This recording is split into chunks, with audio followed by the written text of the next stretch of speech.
Welcome. I'm Ray. This is Ollie. This is the only podcast that matters. And it is. If you get that reference, you're in the right place and I love you. If you Yes. don't, eventually that episode's going to come up and you're going to learn. Yeah, welcome either way. Welcome either way. We're happy to have you. Yeah. We like to learn about punk rock We love and to read learn about it and talk yeah. about it and share about I it. love to learn and I love to talk. Yeah, I you love do love to talk. I love to talk. I don't even know how to not talk. That's okay. Yeah. The whole purpose of today is talking. I know. That's half the appeal So of this doing is a podcast. This is your hour to shine, baby. Yeah. Nobody has to listen to it. I just get to talk. I know. It's the whole reason you started it, really. Yeah. All right. So I'm Ray, Gemini, Sun, Aquarius, Moon, Taurus, Rising. If you don't like astrology, we're going to talk about it. Yeah. 33, sober. Fuck the patriarchy, free Palestine, Black Lives Matter, protect trans kids, and if you disagree with any of those things, you are not punk rock. You're not punk rock. You're not. But Sorry. you can learn. Welcome. But listen, we'll talk, we'll chat. That stuff will come up naturally because I don't know how to not be myself. No, that's okay. Ollie, I want you to be yourself. Tell me about yourself. I'm Ollie, Oliver, for those who don't prefer the brevity thing. I'm 36, also sober, 4 months yesterday, baby. Yay! And let's see, I used to be a musician and I used to be a chef, and now I am doing this and I'm loving it and figuring out what my next step is. It's going to be fun. Yeah. By the way, not just a musician, but amongst other things, you play the bass, which is my favorite instrument. And throughout this series, you're going to find out about my theory that the bassist is always the hottest and coolest person in any band every time. It's so true. There's a rare exception. Just look at Amato. Look at Amato. We love you, Amato. Look at Paul Simonon. Look at Tina Weymouth. Look at Kim Deal. Look at Dee Dee Ramone. I could go on. God. Darcy Poison from Ivy. the Smashing Pumpkins. Yeah. It's often a woman, and it's just always... Everyone thinks the lead singer is hot, the drummer is hot. You're wrong. It's the bass player. And one day I'm going to do a little mini episode on the 10 best examples proving that theory. Okay. So why are we here today? We're here because first of all, we might as well just do... All we do is talk about this stuff. Yeah, so we're just going to... We're just going to do it, and if other people want to listen, they can learn. Right. All I do is read about my favorite bands, which is mostly 70s and 80s. Look at the size of this bad boy. That's a nice Clash book. Yeah, that's a good one. This is a great Clash book because you don't even have to open it to be like... Oh. And it's just so many good photos. There's a photo in here of Joe Strummer in a Lupo's Heartbreak Hotel, Providence, Rhode Island. Really? T-shirt. By the way, we're filming this from Providence, and I love Providence, and it has a great music scene, and it has a great punk scene, if you know where to look. Yeah. But yeah, we're filming this because if we get together, good luck 90 seconds in that we're not talking about punk rock, specifically the Clash. More often than not. Clash is we are going to talk a lot about the Clash. The Clash is going to come up in every episode. Yeah. I was thinking I don't know how to do this, of doing a thing where like every time we mention the Clash, it like dings and like puts a counter up on the screen. We'll figure that out. Yeah, we're going to figure it out. We're going to get somebody in here to help us. We're going to talk about the Clash a lot. We're going to have longer episodes on the Clash. Yes. I've read more books on the Clash than anything else. Yeah. I've listened to it more than anything else. Yeah, agreed. Can we talk about, before we get into the facts and the things people actually are here to listen to, how we met? Yeah, absolutely. Because we knew each other. From the music scene. In the periphery. Yeah. The Providence music scene is great, but Providence is small and the music scene is smaller. Yeah. And I had probably seen you on stage 10 times before we talked. Yeah. I'd met you several times through various bands. Groups. And, We never talked one-on-one. No. We just kind of were in the same spaces. Yeah. You started working with my brother, who's also a talented chef at a restaurant. Yeah. You came over to my house. Yeah. And then I saw on the wall 6-foot-tall Clash poster I have. 6-foot-tall Clash poster. Huge poster. And you started, we had barely even talked. You got down, you literally got on your knees. It wasn't a bit. You got on your knees and like bowed. And I was Did like, the Wayne's World thing. You can stay. Yeah. You can stay. And then we found out the Clash is both of our favorite bands. And the rest is really honestly history. Just because everything never else is like talking. Everything else matters less than that the Clash. The most important things are we make each other laugh and we have the same taste in music and the same amount of passion. Yeah. About it, and we agree on things that are important in politics and et cetera and so forth, and human rights. I'm excited for us to have different opinions here and there because we never really do. Yeah. But at some point, we may find it. Yeah, it will be fun because otherwise we're just gonna be like, our opinions are so good. Yeah. Every episode we're gonna be like, we're so right about stuff. So what is the format of our podcast gonna be? Okay, so we're gonna do. I think we're figuring this out as we go. This is very DIY. There's learning curves in every aspect of this, but I'm thinking we're going to do chronologically for sure. We're going to do a deep dive We're going to start with a very important proto-punk band, then we're going to go to the first punk band. We're going to go chronologically through the years. In between episodes, I think we're going to do some fun little short things. Yeah. I have some ideas for some goofy stuff like the 10 bassists and stuff like that. But we're going to mostly be putting our energy into real deep dives of like not just bands, right? Fashion designers, writers, photographers. Yeah. Everybody should know the name of the person who took the photo of the cover of London Calling. Yes. Second time we talked about the Clash. Yeah. And so we're gonna do everybody in the scene. Primarily, it's a music scene, but there's so many key players, right? And you've seen their work and you don't know their name. Exactly. And so I want to talk about those people too. A lot of women in the scene that don't get credit. Yes, exactly. So we're gonna do that. We're gonna just go. We're gonna talk briefly about my theory that Chrissie Hynde is actually behind punk rock in England single-handedly. Okay, I didn't even know that, but I love that. Yeah, we'll I can't wait there. for you. I'm just gonna come in and let you just get back lay there. out your theory. We're gonna like draw strings, like exactly. Yeah. Cool. I'm excited for that. We're like figuring this out. I don't know that we have a lot of structure. I don't know how good I'm gonna be at editing, but I think we're gonna find our groove within the first couple episodes, and it's gonna be a little less rambly. Today's episode, before we get into our regular format of talking about a specific topic, today is just Punk 101. Yeah. We're going to talk about what is punk. Yes. Where did it start? Before we talk about our first episode on a proto-punk band, we're just going to talk about what it is, where it was, the time frame. Right. What's going on with punk. So, Ollie, what is punk? So, I heard this quote from Justice Potter or something. Sure. There was a Supreme Court justice in the 60s. I wouldn't know. You could have said any name. Yeah, Justice Potter Hands. That's what I thought. So it's a Supreme Court justice in the 60s who was asked to define pornography. And the justice said, I don't know how to define it, but I know it when I see it. So I've always thought that punk rock is very similar. That's it's hard to define it, but you know it when you hear it. When you said that for the first time, I was like, you got to save that for the show. Yeah. That was so good. And I've been saving it. I just pulled it out. Yeah, I've never heard it before. I was really proud of that because I was like, you nailed it. Because punk is... I'm a lot more interested in talking about what punk is than what punk isn't. Agreed. Because if somebody feels like something is punk... Unless they're literally a Nazi, like, you can have it. Fuck off Nazi punks. But, like, if you think a band is punk, that to me doesn't do it for me, I'm not going to squash that for you. If it leaves you hyped up, if it's getting you thinking, if it's getting you going, if it makes you feel cool, if it's loud, or... If it stands up for the little guy. If it's punk to you, like, I don't want to do that. Yeah. I'm not interested in gatekeeping. No. I'm not interested in name 3 songs. Wear the t-shirt if you want to wear it.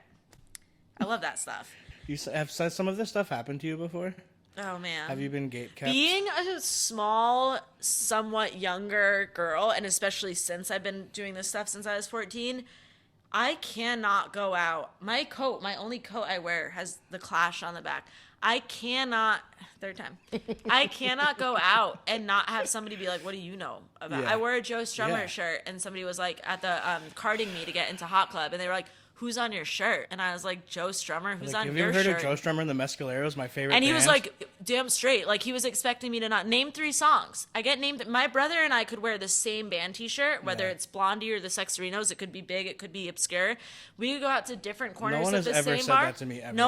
No one's like, oh, what do you know about the Sex Pistols, right? Nothing. I get it all the time. So first of all, from now on, I'm going to be like, I name a lot of songs on my podcast episode about it. So you could go tune into that.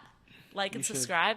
But I also like to do a thing where I go like, I can name as many songs as you want as long as you can keep telling me what albums they're off of. Ooh, that's a good one, though. Because they can't. Yeah. I smoke them. You get me with that all the time. Yeah. I'm like, I have no idea. People are like, oh, you know the Misfits? I'm like, can you sing one line of Helena? Yeah. And they're like, what's Helena? And I'm like, I guess you've never listened to Famous thought. Monsters. Yeah, that's what I thought. But you kind of have to know your shit in this world if you're going to be like... If you're going to be gatekeeping? And the crazy thing is... They want my attention, and they're just doing it in a really immature way, which is why I'm going to talk a lot of shit about men. That's not how you do it. I'm going to talk a lot of shit about unevolved men. Yeah. It's hard being a woman in a patriarchy, and I'm going to... And if it makes you uncomfortable, men, it's probably kind of about you. Yeah. Men who get defensive, I go, yep. It's kind not of all men. you. Well, you sound like the rest of them. Oh, men. Well, you. You. The ones who say that. So what is punk to you? What is punk to me? Okay, so I want to just start by establishing sometimes when you debate with somebody what punk is, you are not even talking about the same thing. Right. Because it encompasses so many things and it means so many different things. So I want to establish, to me, what 4 things it can be. Okay. The first thing you think of, and what most people are talking about, is the genre of music. Yes. It's the late 60s through early 80s primarily, although it goes way beyond that. It's loud, it's fast, it's distorted. You're probably bad at your instrument. You're probably a bad singer. You're probably singing about anti-authority or fucking shit up or whatever, anti-establishment. You also might just be singing a little bop about a girl you like. Yeah. That does happen too. It does happen. And it's cute. It's really cute. Yeah. But mostly you're going to be singing about... the Buzzcocks. Ramones, The Clash, Mick Jones... Mick Jones loves to write a song about a schoolgirl crush. Mick Jones. He's my favorite. Like the Ramones are like one of the godfathers of punk, and they have an album. And they're really just a sped up doo-wop group. They're like the Beach Boys with leather jackets and bangs. They have a Phil Spector album. They play 4 times as fast as the Beach Boys. Yeah, they just do it cooler. Yeah, they do. They're like, our jeans are ripped. Yeah. Because we're poor. So to me, there's punk as the genre. So that's one thing you could be talking about. There's punk as like a lifestyle, as a personality. So you could be like, I used to live a more punk lifestyle than I do now. Yes. You can be anti-authority and not play music. You could be in all other regards of your life, and I don't mean this in a derogatory way, but like basic, but be like Greta Thunberg, punk. Simone Biles. I love this example you used. Yeah. Punk. She's so punk. She is very punk. Yeah. She had the world putting weight on her to like do what they wanted her to do, and she was like, I'm taking care of me. Y'all can hate me. Yeah. She has a great quote where somebody was like criticizing her for leaving the Olympics and taking care of herself, which I support, especially as a woman, putting herself first when the whole world was watching her. That was amazing, and more people should be doing that. And she has this quote where they're all talking shit about me. You can't do a cartwheel. And I was like, that's punk. That's really that's just another form of gatekeeping, really. Yeah, it is. It is. And it's like living vicariously through somebody else. That's not her burden. Yeah. So I love her for that. There's a lot of punk rock people. There are never fall for politicians, by the way. No. Sometimes politicians like to seem like they're anti-establishment while they're making it in the establishment, being funded by the establishment. So don't fall for that. But there's plenty of punk people, like cowboys, like the original cowboys of the United States were like anti-law, doing their thing. Like they were punk. They were punk characters. You know what my favorite the thing that I first think is a punk rock thing that happened in films was Rebel Without a Cause. Yes. When Marlon Brando and some guy goes, "What are you rebelling against?" He goes, "What do you got?" Yeah. I didn't know that quote. Yeah. That's me coded. That's punk. Yeah. That's punk. Yeah. I love that. What do you got? What do you got? Yeah. That's great. So we got the genre, we got the lifestyle. This can go hand in hand with the lifestyle, but you could do one and not do the other. But there's the like political and social movement that is punk, which is very much what was going on in the 70s. Where it is, and that's what I'm talking about, Free Palestine, Black Lives Matter, protect trans kids, fuck the patriarchy. A lot of early punk was at that time very much about embracing the queer community and standing up for Black people. A lot of what was going on in the 70s were those movements. Before anything, there was people who, if you read back, are describing gender fluid and non-binary experiences, and we weren't calling it that, but that was like a huge part of the community, keeping people in drag safe, having spaces for them, throwing bricks at cop cars because you were at a protest for Black people in London. Like it's real punk is political. And then I would say the fourth thing is fashion, which is the least important of all of it, but super fun. But it's also like the biggest iconic aspect of punk rock was the mohawks and the safety pins and the ripped jeans. And we're going to get into where punk started, but a lot of people who argue London, it's because what they think is that look starting there. Yeah.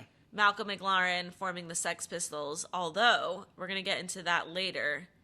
It didn't even start there. The Clash. It started, 6, 8. I don't know. That counted for a few.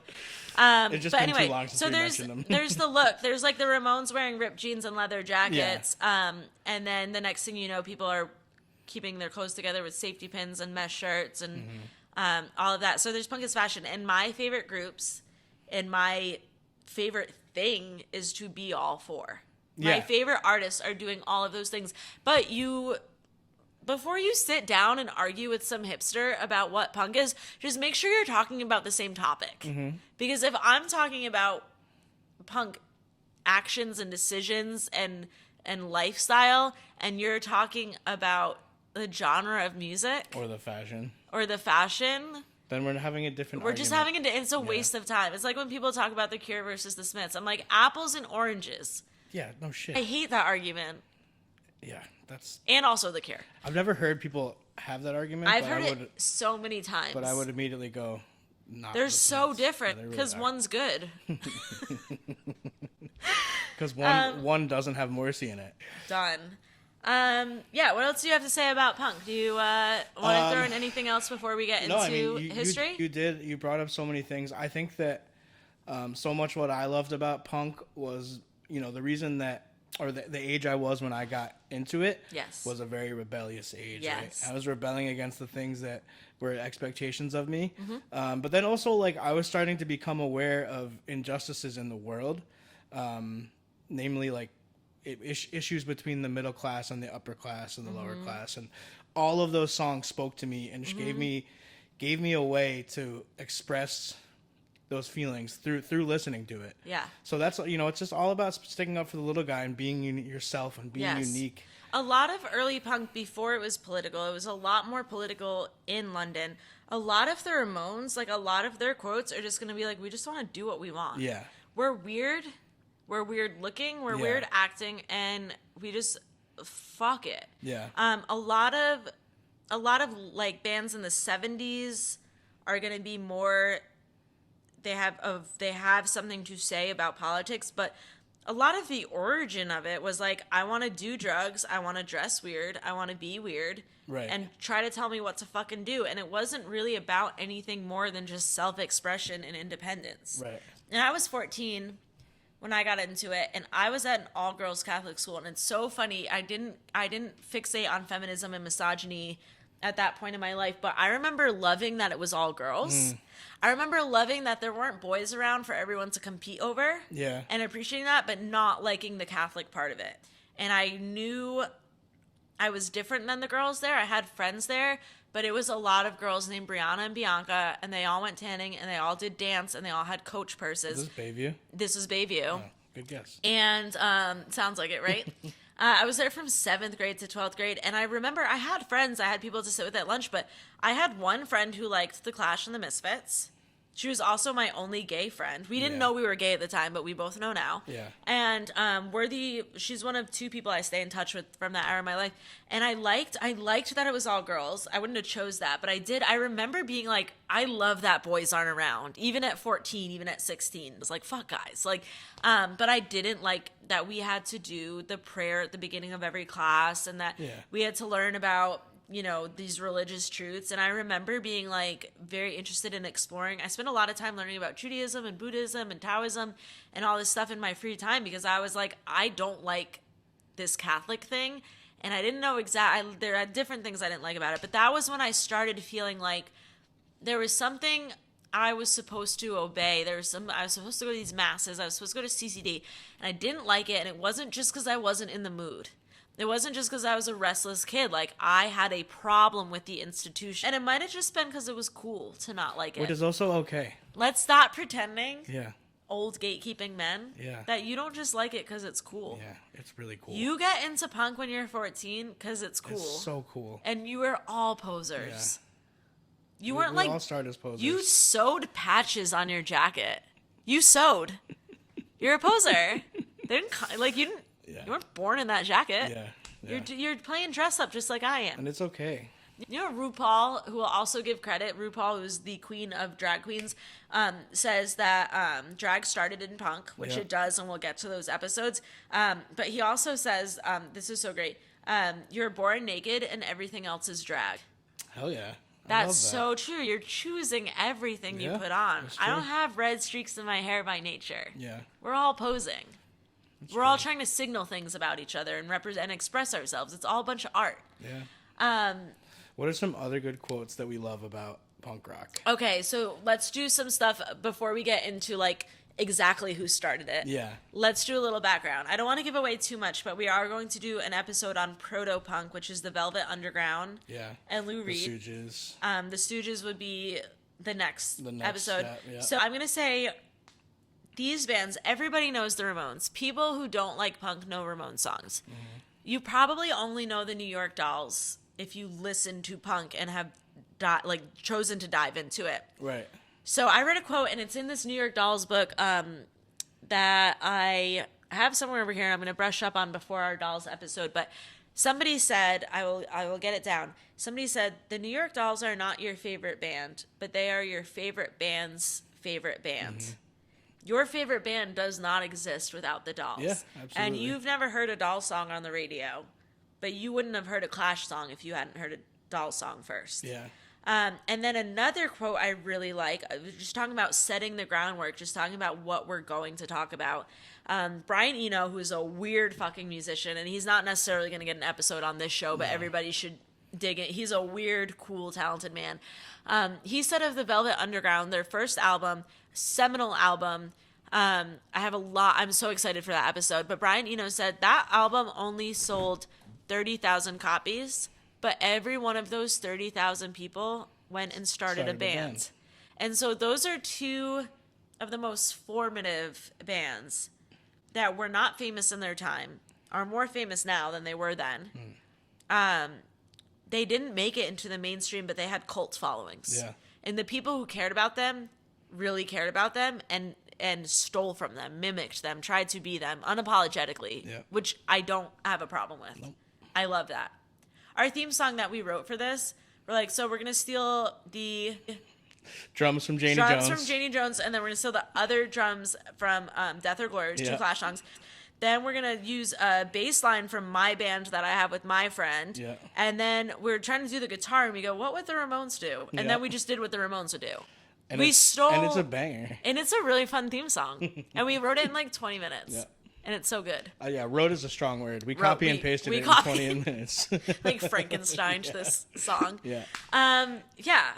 So the beginning of punk rock. The beginning of punk rock. I think that what lots of people have said, it was a reaction to the overindulgence and the gluttony of rock and roll at that point in the late 1960s with the 20-minute organ solos and the giant stage shows, and it was a reaction to that, and people were. There was this extravagance. There were these unnecessarily long, winding, like, fabulous glam stuff, and there was going to be glam rock going on later too. And it's not like there's no glam in punk. Yeah. But there are these like exorbitant.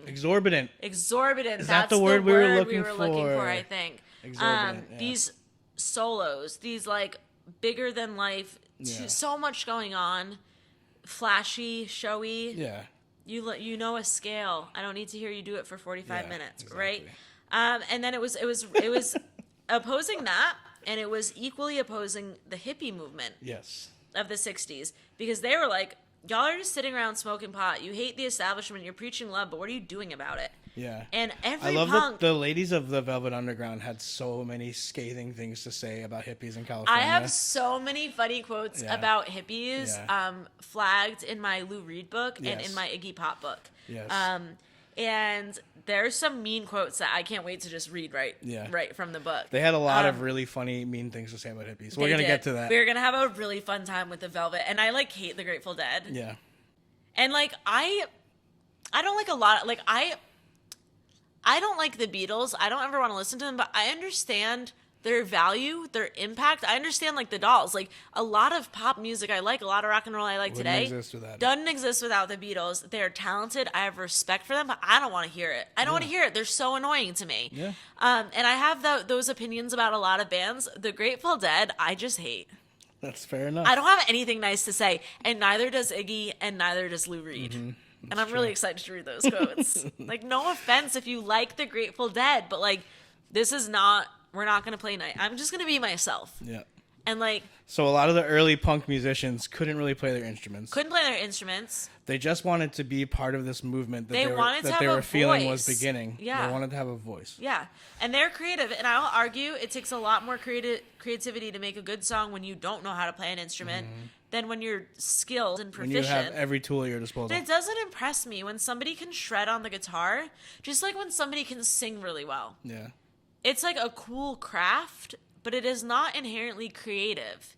And just because you sing, you have a great range and you have perfect pitch doesn't mean I like your voice. And I'm much more interested in a voice I like that doesn't hit the notes. I don't want to hear Adele. She's a phenomenal singer technically. I don't like her voice. Yeah. One of my favorite voices of all time is The Replacements, the guy from Replacements. He's like a horrible singer. Yeah. He's a very bad singer. Yeah. He's worse than me. I mean, I think that he got anyway. Well, it doesn't matter. We'll do it. I understand your point. Yeah. Yeah. Paul Westerberg is an amazing vocalist. He's not so bad. It's just not what anyone was doing. Yeah.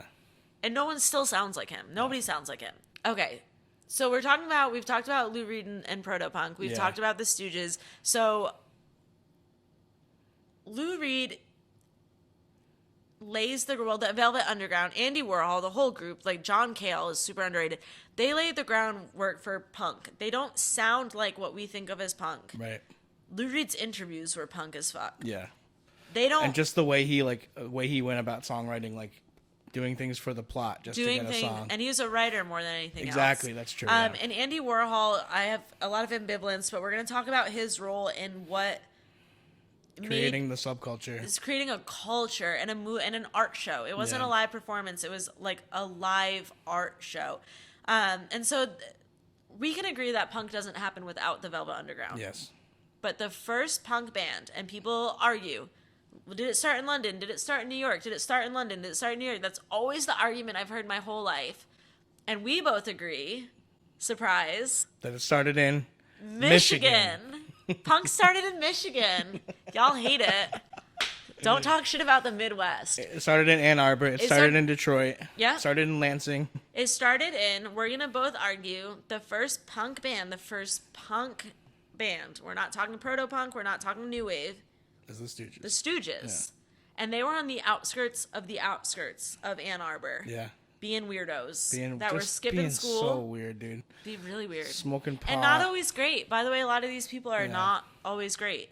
And then simultaneously in Detroit, we have the band Death, which as always, there is an all-black group who is doing it better and sooner than anybody else. And then all the white groups that follow get on the radio. But I will say, like, Death didn't even release an album until the 90s or 2000s. No, so that was a weird little, like, you only heard it at shows. Yes. And so MC5 picked up on it. And it's not like we were globalized. It's not like they were putting stuff on Instagram and people in New York were doing it. But they were doing it first. Yeah. And harder. But then MC5 came, I think, right about the same time, right? Yes, MC5 came, and they're proto-punk at best. Mm-hmm. Here's the thing. They had a really punk attitude. They had a very punk attitude. They said, we want to rebel in any way possible, whether it's on the stage or whether it's fucking in the streets. Yes. So. They also...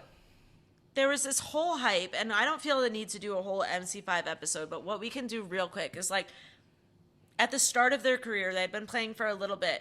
In Chicago, there was like a Democratic National Convention, and there was all these plans to do this huge protest, and they're like, oh, we're going to riot, we're going to fight in the streets, we're going to do all this stuff, and there was going to be 100,000 people, and the cops were all geared up, and then every other band backed out, and the MC5 went, and they just like, they start with Kick Out the Jams. They are louder than any, like, I guess if you were there and you were on acid and smoking weed, and you had never heard anything about you'd be like, oh, this is so, Yeah. I could see the argument. I will be honest with myself. I think I would consider them more punk if I just liked their music. Yeah, that's valid. I just don't like their music. Not my favorite. Also, name one song other than Kick Out the Jams. I was reading a book about the MC5 at the bar, and like we go to our bar that we go to is like old people. So a lot of guys there were alive during the time of it, so they like can't help themselves. If they see me reading a book about MC5, they're like, I saw them. Yeah. Like, whoa. And a lot of them are like, oh, great band. And I'll be like, but can you name a second song? Yeah. Like, nobody can. I can't I read a book about them 3 months ago, and I can't remember another song. I listened to their just whole don't like it that much, discography. yeah. Just on the ride to work every day, I was just listening to MC5, and, like, none of it stuck. Yeah, I hear you. So, like, I just don't want to talk about them. So the Stooges were, like, doing their thing weird, loud, fast. Iggy's, like, a performative human being. Iggy is, like, you can't not watch him. No, Nobody even paid attention to the rest of the band. But the rest of the band were like back there doing it, like slugging, like chugging and hitting all those things that make punk rock what they are. Yeah. And while he may have been the idol that people saw, like the band was there doing it, making punk what it is musically, for sure. I think. Yeah. I agree. I think they're an example. They kind of knew their instruments not super well. They were young. Iggy had some bands before the Stooges that were not punk. But he is the front man who was, like, degrading and harming himself. He was twisting around in all sorts of weird ways. Skinny little bag of bones. Really androgynous. Literally cutting himself with glass. Literally throwing himself on the floor. Not crowd surfing, but walking on the crowd. Like, there's so many photos of him where he's walking on people the crowd, are folding his feet, and people That's are cool. And but then they fizzled out before they even got popular. The Stooges did. Yeah, well, because they were untenable, I think. Yeah, and except that everybody that bought their record, all of a sudden Iggy was in New York City and everybody was idolizing him, and he had no idea. Yeah, and Iggy was a weird little outcast in the Midwest, and then he went to New York, and he was like, "Oh, I started a thing. I have a thing here. They like me." Yeah. Max's Kansas City. Yeah.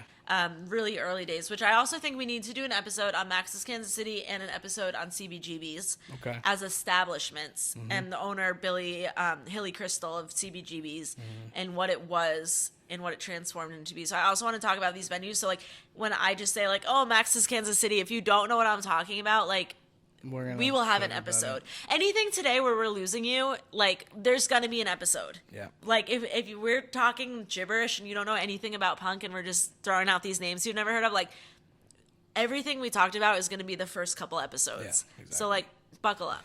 But that's why we think it started in Michigan, because all of a sudden Iggy comes to New York and he's like, oh, I started a thing. This is a thing happening here because of our band. He was doing the androgyny. Yeah. He was doing it loud and distorted and crazy. Like, they were making noise to bother people. Yeah. To make people uncomfortable. Yeah. And a lot of people from New York were coming to these fabulous house parties. They were playing in Michigan and then going back to New York. Yeah. Reporting of these things they had seen. Yeah, exactly. So the argument I've always heard my whole life was New York or London. And by the way, all right, let's take Michigan out of it. Let's just say New York or London, like New York. Yeah, New York. That's also a stupid argument. It's New York. New York. Like, chronologically. Yeah. The bands were there earlier. Yeah. But like we were saying earlier, it's people kind of think a silly argument. It is so stupid. Like a decade earlier. Yeah. So that's also a stupid argument, but it's because of what we were saying earlier, the fashion. People identified the look as what started in London. The punks walking around London were like cool looking. Yeah, absolutely. They fucked. Yeah. My first real crush in middle school and high school was a guy who was like looked punk, like looked London punk. And I was like, he's so cool. Yeah, I mean, this is the coolest. I remember there was a kid that had in my high school that had a mohawk that was like 2 feet. Yes. And I'm like, oh my God, that kid is so cool. Yeah. He smelled like vodka every day and I was kind of sad for him. That is a little sad. So let me ask you a question. Yeah. Is punk dead? No.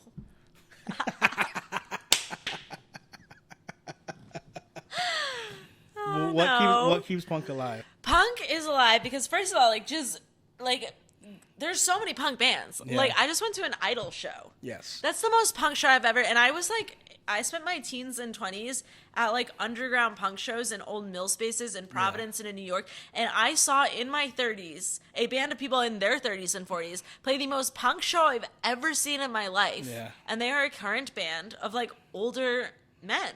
Yeah. And they're queer and they're angry and they're political. They're amazing. And they're loud and they're fast and they're crazy and they're good songwriters. They're punk as fuck. Viagra Boy is a very different kind of punk, like funnier, less political, very punk. Like, there's punk bands everywhere. I will also argue there has been punk every decade. Mm-hmm. It might be new wave more one decade. It might be grunge more another decade. But there's always punk bands.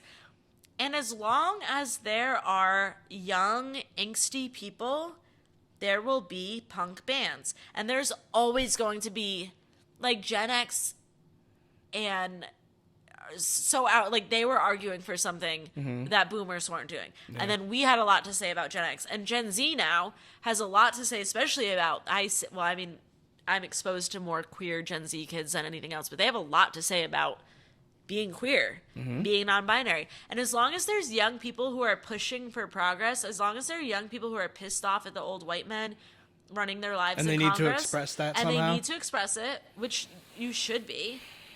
As long as that exists, and that will always exist, there will always be punk. Yeah. It doesn't even have to sound like punk, but also it still does. There is that too. Like, surprisingly, it's still loud and fast. And I actually think that's so. Like, punk is dead. You're so boring. But I've heard so much hip hop that's punk.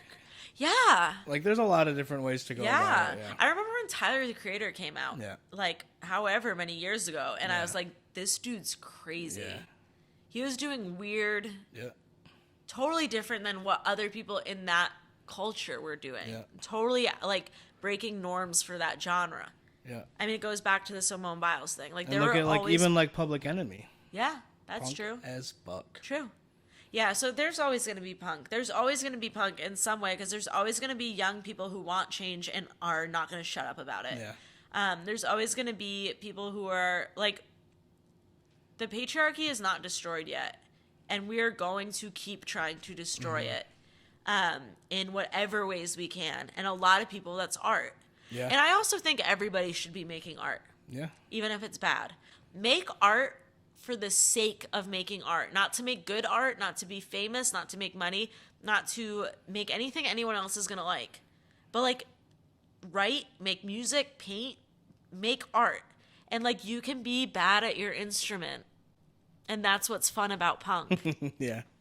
You could just buy a bass. Like plug it in, turn it up. Yeah. If it sounds good to you. You're going to have so much fun, I promise you. I have this great bass teacher that I was seeing last year that it was like, I'm like, I just don't get the rules, right? I'm trying to write. I used to play guitar when I was younger, and I'm like starting all over. And I'm like, I just don't know, like, what chord goes to, like, how do I know what goes together? How do I know keys, whatever? And he's like, they're not rules. Yeah. Like, they're suggestions at best. Yeah. He's like, you can match up anything you want if you like how it sounds. And I had a guitar teacher last year who was like, Kurt Cobain did not write songs that make sense. That's true. He just liked these chords. Yeah. And then played that. And he's like, if you look at the songwriting, if you look at, like, the chords written down, they didn't make sense together. They didn't go together.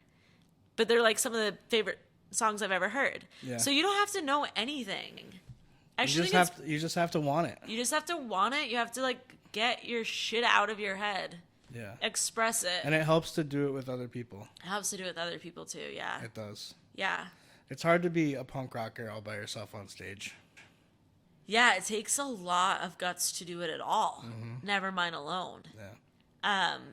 Which is crazy because some people can do that. They can do it. I don't even want to play on stage. All bands I've ever done have been recording projects. I've never had the urge to go. That's my favorite kind of band. Me too. Yeah. I care more about the visual and the music and making music videos and dressing the part and, like, the art project of, like, the living practice of making it and doing it than performing and getting it on Spotify and having people come to the shows and making money off it. Like, I care about the little movie in my head that it all is. Right. Like, I care about the making it. Yeah. And then I like it, so it's good. Yeah. I don't overthink it. Same with this podcast. Like, if one person likes it, I'll make this for 15 years. I don't care about the success in terms of, like, follower. Like, I appreciate that stuff. When people like your music, it's very flattering. But I don't do it for that. Yeah. I do it because it's fun to do. Like, this is fun to do. Like, every time we get together and work on this... Also, feel free to sponsor us, Smart Water. Yes, Smart Water. I drink so much. Like, people go into work and they're like, Smart Water, Ray must be here today. When I get into Ray's car, there's like 16 Smart Water bottles. So much. It's bad for the environment. Like, I care about the environment and I still be buying Smart Waters every day. Look, I have... Smart Water right there. See? I drink these ones. I like those ones. Several a day. And everyone knows, like, if they walk into a space and there's a Smart Water on the counter, they're like, Ray, around here?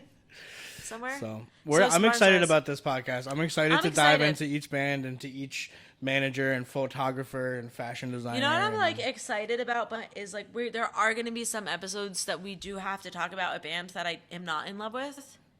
Are there going to be though? I don't know. Like I just feel like there has to be. If you want an episode on Patti Smith, start your own fucking podcast. Start your own. I have. Should I be incredibly brave? Go for it. Okay, because the only reason I'm talking about this is because other people say this, but I've come across it so many times that she's the godmother of punk. Yeah. First of all, she's in the 60s. She's a weirdo. She's an artist. Kind of like saying Bob Dylan's the godfather of punk. It's what are we doing? Like, where you could just keep going back in time. Yeah. Like, you could be like, well, rock and roll started with Chuck Berry. You know what I mean? Yeah. And you'd be like, we could just keep moving further away. At some point, we have to like pick like it's this like I'm not going further back than the Velvet Underground. No. Like I'm just like we gotta like start somewhere. Yeah. And here's the thing, like but Patti Smith just isn't that punk rock. She's weird. Yeah, she's weird. And she doesn't care what people think. And other people, when you read her, like, okay, this is what I have to say about her. I love her as a character. I love her for being herself. I love her weird little outfits. I like that she made like shitty jewelry and like loved it. And like, I love her memoirs. Yeah. I love her memoirs. Just Kids. I was like, I wish everybody wrote like this. She got you in the scene. You felt like you were there. She was so important. She knew everyone. She lived in all the famous places and was a regular. Everybody wanted to be around her. She was so sweet. She was so likable. When you read other people's accounts. All the girls wanted to be here. All the guys wanted to fuck her. A lot of girls, though, will be like, she was weird. She was. But that was her thing. And she was, like, kooky. And she didn't apologize for it. So I love that. I love her as a writer of memoirs. I do not like her poetry. Yeah. I do not like her music. I don't like her voice. I know people who are gonna watch this episode. They can are like, I love her. She's my favorite. Yeah, they can get their own podcast. Get your own fucking podcast. Yeah. How about that? On that note, this has been the only podcast that matters. This is the only podcast that matters. I'm excited. Like, we just talked about what we're gonna talk about today, and I'm so pumped. But I'm really excited to talk about that stuff. Yeah. I'm very excited. Not to spoil anything, but we kind of already did. Our next episode is going to be on the Velvet Underground. Yes. And Lou Reed. Yes. I've been doing so much reading. Stay tuned to figure out why. Stay tuned to hear about how Ray and I learned about John Cale, and we were like, oh, that guy's important. Yeah. Remember when I just kept coming across his name, and I'm like, shut up about John Cale, you guys. Every book I read. And then we read about John Cale, and we're like, oh. He's really important. Yeah, he is. Didn't click. I'm excited. I'm excited, too. Every time we get together to work on this in any capacity, I get, like, butterflies. Yeah. Like, I don't even get butterflies for crushes anymore. Yeah. Like, I can tell you the last time I liked a person and got like, oh. But, like, last night I was like, we're filming tomorrow. And I was like, oh, my God, I hope I look good. Exciting. Like, yeah, I get so excited. And the rule is, as long as this is fun, we're going to keep doing this. Yeah, exactly. If it ever stops being fun, we are out. So as long as you see us on camera, we're having fun. We are doing this for the love of it. I'm so pumped. So true. I'm so excited. I think that's it. I think that's a good starting point today. Me too. Just as a little intro. Yeah. And we're going to be back with more on the Velvet Underground. I'm excited for it. I'm excited too. I don't know how regularly we're going to be able to pump these out because I am about to have a hard time editing this. It's okay. But we're going to we'll get into the swing of things. Yeah. Okay. So that's it from us. Stay tuned and thank you for watching. And thanks for listening. If you don't like it, get your own fucking podcast. Get your own fucking podcast.